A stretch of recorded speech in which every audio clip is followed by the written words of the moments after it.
país y arrancamos con la información. ¿Qué hay detrás de la llegada de militares estadounidenses a Colombia? Hacen parte de un grupo de uniformados que pertenecen a la Brigada de Asistencia a Fuerzas de Seguridad del Comando Sur. Se trataba de tropas extranjeras que desde Colombia planearían invadir a Venezuela para capturar a Nicolás Maduro. Mucha atención porque la llegada de tropas de Estados Unidos a Colombia ha causado mucha controversia en el país de Venezuela, en Colombia y en Latinoamérica, y esta vez no es la excepción, pues efectivos de la Fuerza de Asistencia de Seguridad, que son los que ya están en Colombia, del Ejército de los Estados Unidos, arribaron el 1 de junio al territorio colombiano con el presunto objetivo de asesorar a las fuerzas militares del país suramericano en la lucha contra el flagelo de las sustancias ilícitas. ¿Qué es lo que tenemos hoy en Colombia? Un tránsito de tropas. ¿Por qué son tropas? Porque es una brigada del ejército de los Estados Unidos. Eso se llama tropas. El anuncio fue hecho por la Embajada de los Estados Unidos en Colombia y advierte que el contingente era de 800 oficiales, esto fue lo que dijeron en el comunicado, que venían de la asistencia de la Fuerza de Seguridad, donde presuntamente van a asesorar y a apoyar las acciones del ejército colombiano desde el principio de junio y durante varios meses. ¿Por qué hacen tránsito? Porque hasta para ir al baño hacen tránsito, se mueven. Pero el Consejo de Estado ya dijo que no solamente es tránsito, sino permanencia. Unas tropas extranjeras, porque Estados Unidos es extranjero a Colombia, hacen tránsito y permanencia en Colombia. Ahora se sabe que son 57 los militares que están en Colombia y que esto no se deduce como si fueran las tropas que fueran a patrullar en el país, sino que se llama el tema del asesoramiento a las fuerzas especiales del ejército. Razón, los tratados anteriores a la Constitución del 91 no reemplazan la Constitución, porque la Constitución del 91 solo dijo que se podían equiparar a la Constitución los tratados de derechos humanos, ningún otro. En Colombia, dicho por Carlos Holmes Trujillo, que explicó a un medio local que las tropas norteamericanas se han desplegado por los departamentos de Nariño, norte de Santander, donde se concentra la mayor cantidad de cultivos de este ilícito en el país, y de acuerdo con el ministro de Defensa colombiano, la Brigada Norteamericana de Asistencia de Seguridad se despliega en las zonas también del Catatumbo, el Pacífico y en los parques nacionales como el Chiviriquete, en la Sierra de la Macarena, Catatumbo, Nudo de Paramillo y en Sanquianga.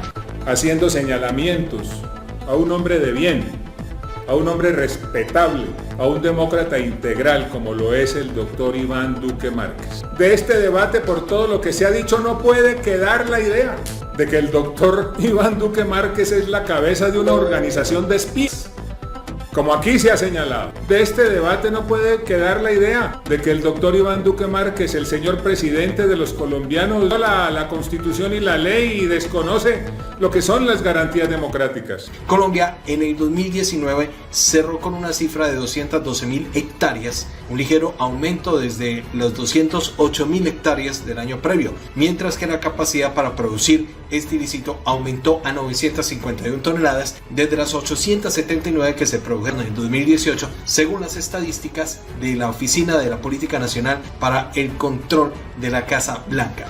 Porque hay algo que ocultar. Dos lógicas. Una, la lógica del gobierno de los Estados Unidos. Los Estados Unidos no vienen aquí contra los narcóticos. Vienen aquí por una estrategia de varios gobiernos, más intensa en el gobierno de Trump. Controlar las reservas de petróleo. Y para salvar vidas. Agradecimiento porque han reorientado muchas de sus capacidades con el propósito de ponerlas al servicio de fortalecer las capacidades del sector salud. Y agradecimiento porque sin descuidar sus tareas esenciales están cumpliendo día a día una tarea humanitaria de apoyo, de colaboración y de solidaridad con los habitantes de Colombia en las zonas más apartadas y difíciles. y necesita controlar las reservas mundiales porque las propias no son suficientes, y si no las controla, el modo de vida norteamericano ligado al consumo intensivo de gasolina que provoca la extinción de la humanidad vía cambio climático no se lo permite. La Oficina de las Naciones Unidas y el delito advirtió en 2018 que la producción ha ido en alza, pues si bien las hectáreas cultivadas disminuyeron en el 2017, en el 2018 de 171.000 pasaron a 169.000 y se estima que el rendimiento fue mayor en el último año, pasando de 1.058 toneladas a 1.120 toneladas. En tercer lugar, vengo también a defender la inteligencia y la contrainteligencia. Vengo a defenderlas como una capacidad fundamental. ¿Para qué? Para garantizar la soberanía, la integridad y el funcionamiento del régimen democrático. ¿Y para defenderlas de qué? Para defenderla de las amenazas internas y externas. De acuerdo a la información que entrega la Oficina de la Política Nacional para el Control, el país sudamericano disminuyó de 209.000 a 208.000 hectáreas. Y vengo también a defender la contrainteligencia, porque es una capacidad fundamental para garantizar la integridad de nuestras fuerzas. Necesitan controlar, y tenemos aquí en Venezuela unas inmensas reservas petroleras. Craig, salió el almirante Craig, el comandante del Comando Sur, que está en la Florida, salió el 17 de abril y dijo que él iba a capturar a Maduro. Y resulta que ahora el almirante Craig es el rector de los profesores que le van a dar clases a los policías de cómo combatir el narcotráfico. Le repito, ministro, aquí no casi que no importa lo que usted nos vaya a decir. El mismo Craig dio rueda de prensa diciendo de que él iba a capturar a Maduro por ser narcotraficante, porque su gobierno lo había dicho y había dicho que era narcotraficante. La oposición, mucha atención, la oposición al gobierno del presidente Iván Duque le han reclamado el anuncio de esta misión que ya está en Colombia por parte de la Embajada de los Estados Unidos. Y hay otra lógica, la lógica del político colombiano. Esa lógica del político colombiano es la de su nexo con el narcotráfico. Mientras hay una alianza de ejército colombiano con ejército de Estados Unidos, hay otra alianza, la alianza de la política tradicional colombiana con los narcotraficantes. Y él es el que viene con un grupo élite que se llama el SFAP. ¿Sabe de dónde viene ese grupo? De Afganistán y Siria. ¿Sabe por qué son élite? Son élites porque saben entrenar gente para la... Yo vengo a defender esa institucionalidad. Vengo a defender el programa del gobierno del presidente Duque. Vengo a defender al Centro Democrático al cual pertenezco también. Y vengo a defender lo que se ha hecho siguiendo las instrucciones. Sino que también dicen que se ha saltado la autorización del Congreso para el ingreso de estas tropas y exigen una explicación al Ejecutivo. Los políticos colombianos que están aliados con los narcotraficantes no pueden pelear con los Estados Unidos porque se los llevan presos. El otro día una senadora ilustre del Centro Democrático me decía: ¿y es que usted cree que los gringos nos necesitan a nosotros o son tan estúpidos para invadir a Venezuela? Le dije: no, los estúpidos vamos a ser nosotros. A estas valoraciones se resuma que la oposición ha generado por parte de líderes sociales, organizaciones y hasta del propio Senado colombiano la llegada de las tropas militares estadounidenses al país sudamericano, y ellos aducen que esto puede empeorar el problema en vez de mejorarlo. Expresidentes, ministros, senadores, generales de la República irían presos inmediatamente a los Estados Unidos por su convivencia con el narcotráfico. Y a la derecha de este país, que le huelen feo los 2-3 millones de venezolanos que han pasado la frontera hacia Colombia, quiero decirles que en el momento que haya un conflicto, como sea, buscado por quien sea, desde Neptuno o de Júpiter, van a pasar más de 20 millones de venezolanos a Colombia. La perpetuación de los esquemas de conflictos contra los ilícitos de Estados Unidos en Colombia, esto puede producir una imposibilidad de la implementación efectiva de los acuerdos de paz, al tiempo que fortalecería el tradicional rol del país sudamericano como irradiador de seguridad hemisférica estadounidense en América Latina y en el Caribe. No conozco ningún país que haya tenido un conflicto al lado que le haya ido bien. Y el comandante o el jefe de Craig es el señor Trump, que ha demostrado que es un inexperto, un ignorante, un incompetente, un niño de 5 años. Me van a dejar la volatilidad de todo ese problema aquí. Porque también, señor presidente Livio, en marzo de este año, Estados Unidos desplegó la flota más grande que se ha desplegado en el Caribe. Hasta aquí, señor presidente, sin ni un solo minuto o segundo de análisis, es lo que ha referido la narrativa del propio almirante Craig. Sobre la llegada del contingente o la brigada de asistencia a las fuerzas de seguridad del Comando Sur de los Estados Unidos ha generado todo tipo de interpretaciones y análisis para el gobierno colombiano y personas del gobierno norteamericano, y esto repercute en el gobierno de Venezuela. No se puede ir contra Estados Unidos porque nos juzgan presidentes, senadores, generales y ministros en los tribunales antinarcotráfico de los Estados Unidos. Entonces, que si quiere fregar a Maduro, que si se quiere inventar esa historia, que sigan los barcos, que los ponga el señor ministro allá en Curazao de Aruba. Porque le repito, ya no importa lo que usted diga, ya Craig dijo a qué venía y cómo se iba a movilizar. Aquí llegaron unos gringos a coger un avión que venía de Estados Unidos a Barranquilla, presidente, y fueron los que dejaron mal amarradas las lanchas que llegaron allá a Venezuela en plena pandemia, cuando no están viendo ningunos vuelos. Entraron de contrabando.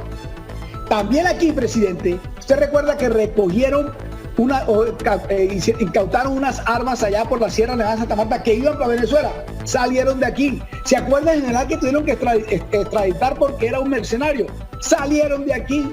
La llegada de estos militares es un componente de la cooperación entre ambos bandos con el objetivo de reforzar la estrategia de lucha contra el ilícito de sustancias prohibidas y la estrategia del Estado colombiano en las zonas futuro. Se ha dicho de la forma más limitada que este contingente sería algo así como el componente terrestre del despliegue marítimo hecho en el Mar Caribe a principios de este año, y que fue anunciado como una estrategia renovada en la lucha en contra de los grupos al margen de la ley. Y claro, algunos opinan que detrás de esto hay algo más, que podría tratarse de una estrategia, por ejemplo, la desestabilización en contra del régimen que lidera Nicolás en Venezuela.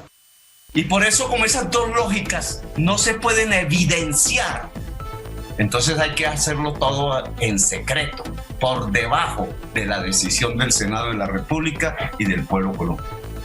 Aquí vienen a fortalecer una dominación que no tiene cara de antinarcóticos, porque si fuese antinarcóticos, lo primero que sucedería sería romperle la alianza a los políticos y los generales con el narcotráfico y con el componente militar para combatir el narcotráfico. Pero hay otras cifras.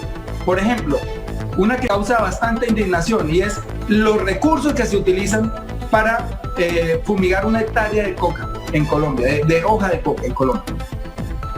Estamos hablando de cerca de, oscilan las cifras según una fuente, pero hay unas que dicen que están entre $12,000 por hectárea a $72,000 según la ONU por hectárea. $72,000 por hectárea. ¿Por qué no invierten estos $72,000 por hectárea en los campesinos? Sobraría dinero para darles un nivel de vida acorde con sus necesidades. Sobraría dinero para sustituir los cultivos ilícitos, pero prefieren invertirlos en glifosato, que lo único que logra es desplazar los cultivos de un lugar a otro, y en este caso pues ya están llegando a la Amazonía con el problema de la deforestación. Hubo en Colombia, antes del Plan Colombia, WOLA, que es una ONG de los Estados Unidos, ha manifestado que una respuesta del Departamento de Estado a una investigación del 2010, la última vez que WOLA recibió estos números sólidos sobre la presencia militar y contratistas de los Estados Unidos en el país caribeño o en el país cafetero, mostró que durante la década del 2000 la cantidad de personal militar de los Estados Unidos varió en un mínimo del 91 a 563. Esto sin contar que las tropas de Norteamérica buscan contratistas que fueron retenidos por la FARC. Entonces agregar 53 tiene un impacto importante, pero no es nada escandalizador. Para ir a fondo sobre el tema y determinar la probabilidad de las versiones sobre la llegada de los militares, Ariel Ávila quien es el director del programa Poder, habló con el senador por la Alianza Verde, Antonio Sanguino, y con el especialista norteamericano Adam Isaacson de Walla, y ambos, mucha atención, analizaron el impacto de los militares en la lucha contra este flagelo. Aquí hay una estrategia de dominación en vista de controlar pozos petroleros. Permítame terminar, presidente, con lo siguiente. Y si eso es así, ¿qué consecuencias puede haber en el mediano futuro? Si se le ocurre a un presidente poco confiable para la sociedad colombiana y para la humanidad como Trump, la invasión a Venezuela, ¿qué consecuencias habría? No, es que Petro quiere defender a Maduro. ¿Cómo no va a Maduro? Integrados por 10 u 11 militares del ejército americano, unos de ellos irán a la Fuerza de Tarea Hércules. Otros 10 u 11 a la Fuerza de Tarea Vulcano, otros 10 u 11 a la Fuerza de Tarea Conjunta Omega, otros 10 u 11 permanecerán en Bogotá en la brigada contra el narcotráfico, y el resto de ellos serán el equipo de comando de este grupo de asistencia técnica que vendrá a Colombia. Las posibilidades de que esto tenga que ver con Venezuela y el impacto político, todo parece indicar que el debate no va a cesar en los próximos días. Por ejemplo, vamos a hablar de que en la sesión del Senado, el senador se refirió a la controversia que ha causado en los últimos días el tránsito de la permanencia de soldados extranjeros en Colombia. ¿Qué van a hacer en Colombia? Van a brindar asesoría a los estados mayores de las fuerzas de tareas conjuntas que ya mencioné, en procedimientos y tácticas que permitan mejorar la efectividad operacional en la lucha contra el narcotráfico. Es muy importante repetir con toda claridad que se trata de tareas de asesoramiento, de capacitación, de entrenamiento. No participarán en ningún caso. Óigase bien, señor presidente, no participarán en ningún caso en operaciones militares ni estarán en el terreno. Sí. Hoy como ayer también puede haber varios cipayos. Puede que los haya al servicio de los Estados Unidos. Puede que los haya al servicio de Venezuela, de Cuba y al servicio de los tres. Si hubiese eso, viene una descomposición de los estados, tanto el estado venezolano como el estado colombiano se descomponen. Viene una apropiación privada y armada de rutas de... En primer lugar, recordó que la Constitución establece que se puede hacer tras la autorización del Senado y que como esta no se ha dado, el presidente de la República se saltó la soberanía nacional. La intervención de Petro, mucha atención, porque Petro ha sido la aguja en el pajar y fue mucho más allá. Dijo que el Senado le ha impedido decidir si entran o no las tropas muchas veces, porque hay algo que ocultar, y esto lo dice el senador Gustavo Petro, y esto está en la revista Semana, donde ha puesto en duda que Estados Unidos se instalara en Colombia con el objetivo no solamente de luchar contra el flagelo de las sustancias ilícitas, como ha justificado el gobierno nacional, sino que Gustavo Petro dice que se trata de una estrategia para controlar la reserva del petróleo, y estar acá les facilita la cercanía a Venezuela y su propósito. Política exterior del gobierno nos acerca a un conflicto internacional, también dice Iván Cepeda. Estados Unidos, más que una sociedad adicta a esta sustancia, es una sociedad adicta a la gasolina y necesita controlar las reservas mundiales porque las propias no son suficientes. Además, dijo que los políticos colombianos permiten que bases militares estadounidenses se instalen en el territorio colombiano porque habría nexos con grupos ilegales. Hay una alianza del ejército colombiano, esto lo dice Petro, entre Estados Unidos y entre el ejército de Colombia, y los políticos colombianos aliados con estos grupos no pueden pelear con los Estados Unidos porque se los llevan presos. Petro no fue el único en cuestionar al gobierno de Iván Duque, pues varios senadores han pedido explicación al presidente y a su Ministerio de Defensa. Los militares, mucha atención, son 57, porque por las redes sociales se ha distorsionado un poco la información. Unos aseguran 20.000, otros aseguran 800, pero realmente son 57 militares de los más altos rangos del ejército estadounidense, y que son del Comando Sur y que van a asesorar supuestamente a algunas tropas especiales del ejército en el país. Pero hay la suspicacia y hay muchas versiones en torno a este tema. En la sesión plenaria del Senado también intervino el ministro Carlos Holmes, quien defendió los argumentos de que los militares no van a entrar en acción sino en capacitación. El Consejo de Estado pidió claridad a Duque sobre el arribo de los militares a Colombia. Bueno, mis amigos, en torno a lo que acabamos de hablar, el análisis que hemos hecho de los que cuestionan al gobierno de Iván Duque por la llegada de los militares al país, entre los que están el senador Gustavo Petro, Iván Cepeda, entre otros, ¿creen ustedes que se pudiera dar esa posibilidad de una incursión marítima, a sabiendas de que Colombia negó que haya estado involucrado en lo de Macuto, en la incursión marítima? ¿Ustedes creen que con la llegada de los militares a Colombia se esté desarrollando algún plan de desestabilización para Venezuela y que Estados Unidos aproveche esta ocasión para poder ir tras la captura de Nicolás Maduro? Los leemos en los comentarios. Bueno, nos vamos para Venezuela. Las cosas no se ven nada bien para la economía de Venezuela. ¿Y por qué lo decimos? Porque según la Organización de las Naciones Unidas, la organización adscrita a las Naciones Unidas, la FAO, que también hace parte de lo que es la alimentación y la agricultura, da un panorama desalentador para el país bolivariano. Están difundiendo que la situación es tan dura y crítica en el tema de seguridad alimentaria que todo va a empeorar mucho de lo que está en este 2020. Y según este informe, afirman que la producción de cereales se pronostica muy por debajo del nivel anterior de la crisis desatada por la propagación del COVID. Los cultivos están a punto de finalizar. Las perspectivas de producción no favorecen mucho a los agricultores en Venezuela debido a que esto es a la reducción considerable de las plantaciones bajo los rendimientos esperados. La escasez de insumos agrícolas y de combustible afectó significativamente los rendimientos, que se vieron modificados por la disminución de las precipitaciones en el periodo de febrero a abril en las principales zonas productoras del centro oeste, remarca este informe de la FAO. La FAO también enfatiza en la punta de lanza en que dice que las necesidades urgentes de realizar importaciones de cereales en la campaña comercial del año anterior, también en este año no fue la más óptima. Es el cuarto año consecutivo de la caída, que refleja altos niveles de emigración desde el 2015, y a esto se le añade, según los expertos, las menores existentes del consumo interno de los venezolanos, según la FAO. Vamos a seguir desglosando este informe.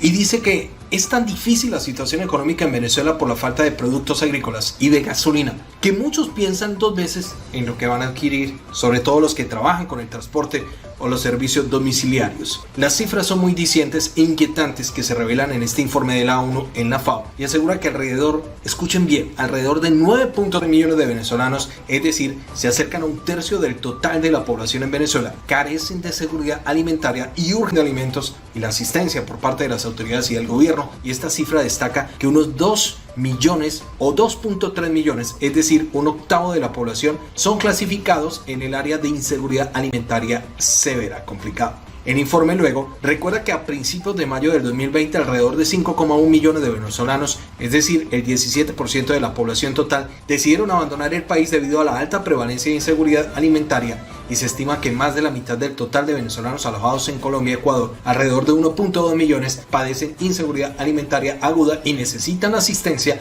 remarca la FAO. En medio de la pandemia del COVID-19, alrededor de 68.000 migrantes venezolanos regresaron al país a partir del 28 de mayo del 2020. Este hecho provocó la reducción de las oportunidades laborales debido a las medidas de contención de los países. Es probable que esto fortalezca la demanda interna de alimentos y ejerza presión sobre los recursos ya limitados del país, aumentando así el número de personas que necesitan asistencia, que necesitan alimentación, según este pronóstico. Se espera que la situación de seguridad alimentaria empeore en 2020, según la FAO, ya que es probable que la producción de cereales disminuya y que los requisitos de importación no se cumplan por completo, porque el desplome de los precios del petróleo en medio de este COVID-19 reduce los ingresos de exportación, empeorando la capacidad adquisitiva del país para comprar importaciones. Además, estas limitaciones logísticas debidas al efecto del COVID-19 tienen impacto en el acceso a los alimentos de las comunidades urbanas y periurbanas. Mucha atención, seguimos en Venezuela porque había gran expectativa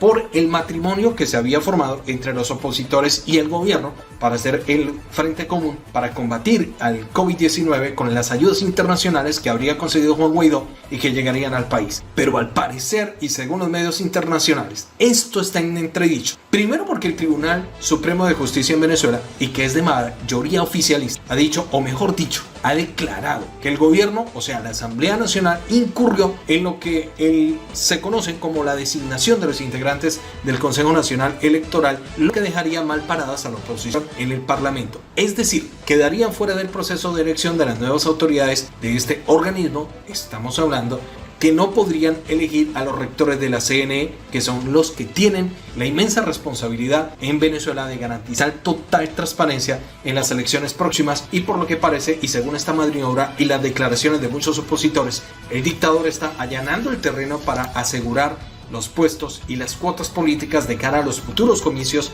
en el país de Venezuela. La Sala Constitucional del máximo tribunal determinó que el Parlamento en Venezuela, de mayoría opositora, incurrió en omisión constitucional en relación, es decir, al nombramiento de los nuevos directivos del CNE, lo cual se venía discutiendo en un comité del cuerpo legislativo desde hace varios meses y acordó asumir el desarrollo normativo con poder electoral, señala el comunicado del organismo, que fue difundido a través de las redes sociales. Con esta decisión se deja a la Asamblea Nacional sin una de sus atribuciones legales para nombrar a las autoridades electorales como en otros tiempos, y se cierra el proceso del acercamiento que se venía adelantando entre las bancadas de la oposición y el gobierno para lograr unos candidatos del CNE en consenso. Al rechazar esta decisión, el primer vicepresidente del Parlamento, diputado Juan Pablo Guanipa, consideró una farsa al Tribunal Supremo y dijo en declaraciones a la prensa que la oposición seguirá luchando ante las acciones del gobierno. Estos cuestionamientos se suman al del presidente del Comité de Postulaciones Electorales de la Asamblea Nacional, Ángel Medina, quien expresó que es un espejismo que el gobierno pretenda mantenerse en el poder con la imposición de un árbitro electoral, atacando al poder legislativo. De otro lado, estamos hablando del abogado y académico Juan Manuel Rafali, dijo en un mensaje en Twitter que la CNE, designada a dedo por el Tribunal Supremo y sin amplio acuerdo político, además de nulo, no es parte de la solución sino del problema, pues aleja la única solución pacífica, que era la elección auténtica de diputados y el presidente. El máximo tribunal emitió su sentencia un día después de que organizaciones opositores minoritarias que mantienen diálogos con el gobierno presentaran ante la Corte una demanda por omisión legislativa de la Asamblea Nacional. La TSJ dijo que se declara competente para conocer y resolver la demanda por omisión legislativa de la Asamblea Nacional, entregada esta semana por el grupo de partidos que son señalados por la oposición venezolana como cercanos al dictador y que buscaría escoger a los representantes de este organismo electoral. La Sala Constitucional advierte de mero derecho y declara la omisión inconstitucional por parte de la Asamblea Nacional en desacato en la designación de los integrantes del Consejo Nacional Electoral. Se avecina un fraude, dicen los opositores, y agrega un resumen de la sentencia de la TSJ difundida en su página de internet y las redes sociales. Opositores han expresado que sin autoridades electorales independientes no hay garantías para los comicios transparentes de la Asamblea Nacional, que es el único poder legítimo en Venezuela. Más de 50 países reconocen a Guaidó como presidente encargado, cuyo mandato como jefe del Congreso termina el 5 de enero del 2021. Bueno, mucha atención porque esta pelea está brava. Luis Ortega Díaz, exfiscal de Venezuela, le da con todo a Iris Varela y la acusa de apropiarse de recursos. Hola, les habla Luisa Ortega Díaz.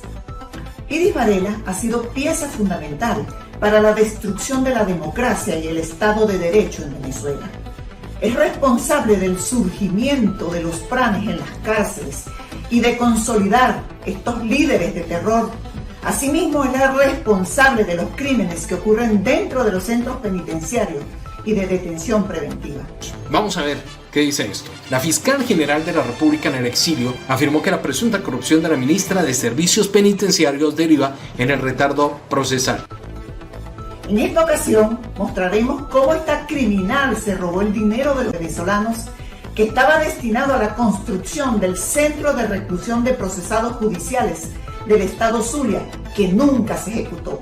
En el hacinamiento y también en desaparición y en el descontrol absoluto en los centros penitenciarios y de detención prevención del país, Luisa Ortega exfiscal general de la República en el exilio, acusa este jueves a María Iris Varela, quien funge como ministra de Servicio Penitenciario del gobierno de Nicolás, de apropiarse de los recursos que han sido destinados para la construcción del Centro de Reclusión de Procesados Judiciales de Zulia.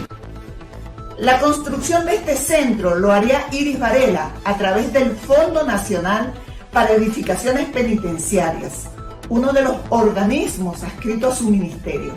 Díaz dijo que la construcción se haría mediante el Fondo Nacional para las Edificaciones Penitenciarias, un organismo que está adscrito al ministerio que encabeza Varela y que se adjudicó a dedo la edificación de la construcción. Y adjudicó a dedo a la constructora Cresmo, compañía anónima, la edificación de dicho centro penitenciario. Esta empresa, constructora Cresmo, compañía anónima, pertenece a uno de los testaferros de Nicolás Maduro y de su hijo. A esta empresa constructora le pertenece uno de los testaferros de Nicolás y su hijo, afirmó la fiscal en un podcast que publicó en una red social.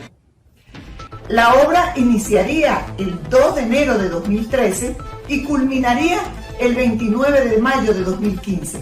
Sin embargo, este centro de reclusión del Zulia nunca fue construido. El inicio de esta obra estaba previsto para el 2 de enero y culminaría el 29 de mayo, pero este centro de reclusión nunca se construyó. Ha sido la pieza fundamental para la destrucción de la democracia y del Estado de Derecho. En su lugar, lo único que se puede observar son ruinas. Nosotros logramos venir hoy. Aquí pueden ver la maquinaria, aquí pueden ver la extensa cantidad de terreno. Ya tenemos contratada la empresa.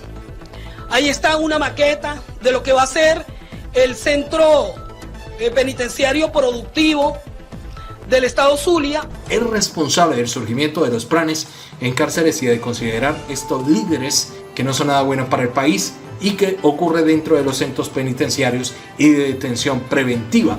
A Iris Varela se le entregó para la época, como adelanto, más de 45 millones de dólares para esta obra. El Observatorio Venezolano de Prisiones, Transparencia Venezuela, acompañados de defensores de derechos humanos, realizaron importantes aportes a la investigación del Ministerio Público. La exfiscal Díaz afirmó que Varela le entregó en ese entonces un adelanto de 45 millones de dólares, le entregaron a ella y añadió que el Observatorio Venezolano de Prisiones y Transparencia de Venezuela aportó información importante para la investigación.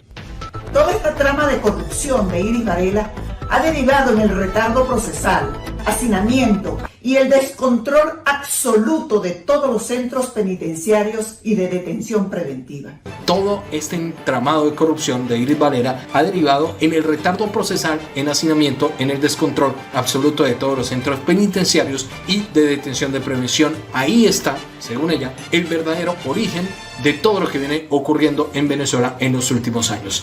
Por este y otros casos que mostraremos oportunamente, será encarcelada y procesada esa delincuente una vez se restablezca la democracia y el orden constitucional en el país. La fiscal Ortega adelantó que más adelante develará otros casos de corrupción que habría cometido la ministra de Servicios Penitenciarios. Será encarcelada y procesada esa delincuente en vez de restablecer la democracia y la orden constitucional en el país, advirtió Ortega Díaz. Mucha atención, este caso de los policías que fueron detenidos por la fiscalía y que fueron los que descubrieron los audios del Ñeñe Hernández y que involucra a políticos del país está caliente. Aquí está el abogado Miguel del Río, quien es el apoderado de los investigadores de la Policía Judicial Dijín Jefferson Fabián Tocarruncho Parra y el intendente Wadi Miguel Velázquez García, capturados por la fiscalía, afirmó que esto es un mensaje equivocado y una posición infame de la fiscalía que no ha investigado a fondo el caso. Del Río, quien además es el abogado de la familia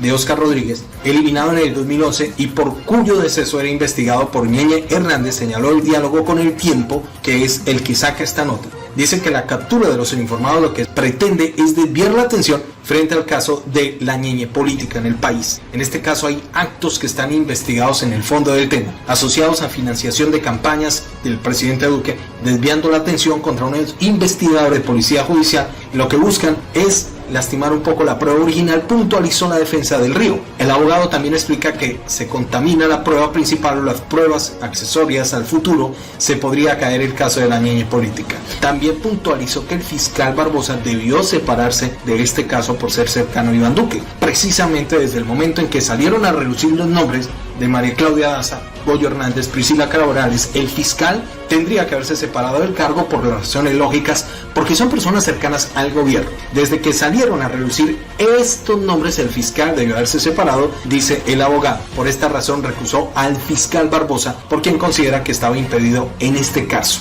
También dice que esto es un sofisma, por esa razón, porque él es el jefe jerárquico del fiscal Iván Duque y han hecho manifestaciones públicas de cómo direccionar la investigación, entonces no se pueden tomar decisiones autónomas. De acuerdo con el abogado de la Suprema Corte, nombrar un fiscal ad hoc para que éste designe un fiscal delegado y así se pueda tener claridad sobre el tema. El abogado de Río señala a este diario Al Tiempo, que saca esta nota, dice que ha recibido información de que esta tarde y durante la audiencia de imputación de cargos a los uniformados de la Dijín, la Fiscalía los podría vincular como investigados a un proceso por falsedad de testigos. Esto sería un montaje, nos acusan de haber comprado testigos, pero ya sabemos que buscan el legitimamiento del proceso en la investigación sobre los móviles de lo que fue la desaparición de Oscar Rodríguez, que es el centro de esto, señala el abogado.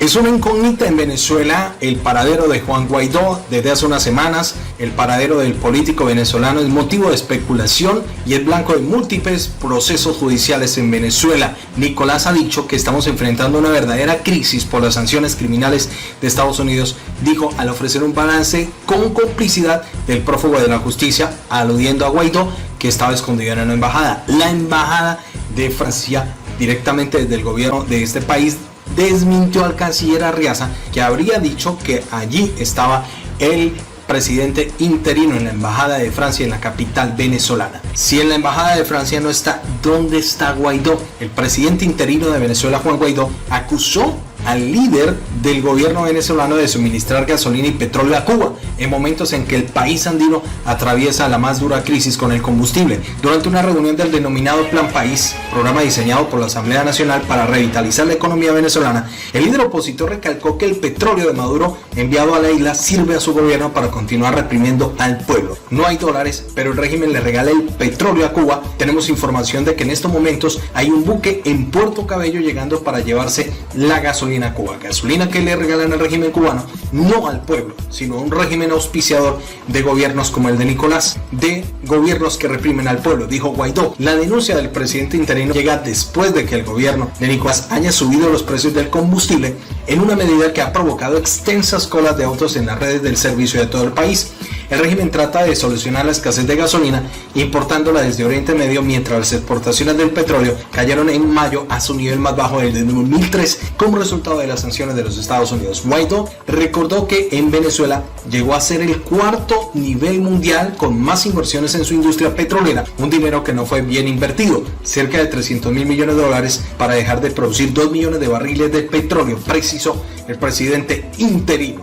Nosotros tenemos un plan para construir Venezuela, tenemos un plan para atender una manera inmediata las áreas que lo requieren urgentemente. Con el gobierno de Rapidez Nacional resolvemos el abastecimiento de la gasolina entre 12 y 15 días, aseguró el presidente interino. De otra parte, Antonio de Ledesma se dirige a Juan Guaidó con la confianza puesta en el líder de que es capaz de mirar más allá de sus limitaciones. El alcalde metropolitano en el exilio espera que el presidente interino deje de ser una figura virtual y trate de hacer la realidad las expectativas que quiere el pueblo venezolano y que aspiran a un gobierno de transición. Afirma que la alianza de partidos conocidas en la que participa Voluntad Popular, Primero Justicia, Acción Democrática y Nuevo Tiempo le ha colocado una camisa de fuerza que le quita independencia a la hora de tomar decisiones y lo instan a no jugar con la buena fe de los venezolanos y a no echar para atrás la solidaridad internacional.